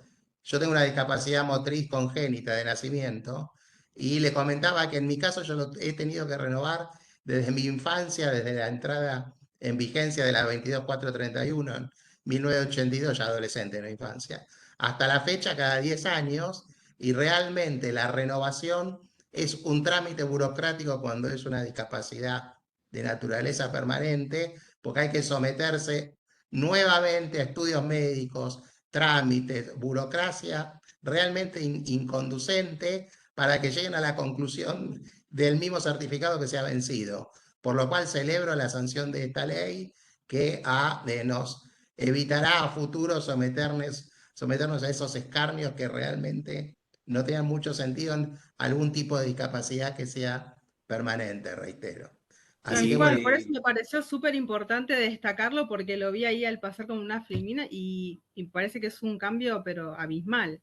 Y, sí, y la no ley hubiera, se publicó, no No tener hubiera, que y volver no a hubiera pasar por una. sido, y no en hubiera los sido primeros días de quizás mayo. posible sin la asignación de jerarquía constitucional de la convención. Fíjate, esa ley menciona al estándar de tratamiento de discapacidad de la Convención de los Derechos de las Personas con Discapacidad. Por eso, este mayor espaldarazo institucional que tuvo a partir de darle jerarquía constitucional va a impactar seguramente en medidas legislativas en mayor protección y una mayor igualdad real, no formal, de todos, de las personas con discapacidad respecto de las que no las tienen, que esa creo que es el objetivo de este tratado y de la legislación. Bueno, doctor Muchas gracias. Enrisi, lo despido a usted y a todos los participantes y quedan todos invitados a próximas jornadas del Centro de Estudios, donde iremos tocando diversas temáticas de interés vinculadas con el colectivo.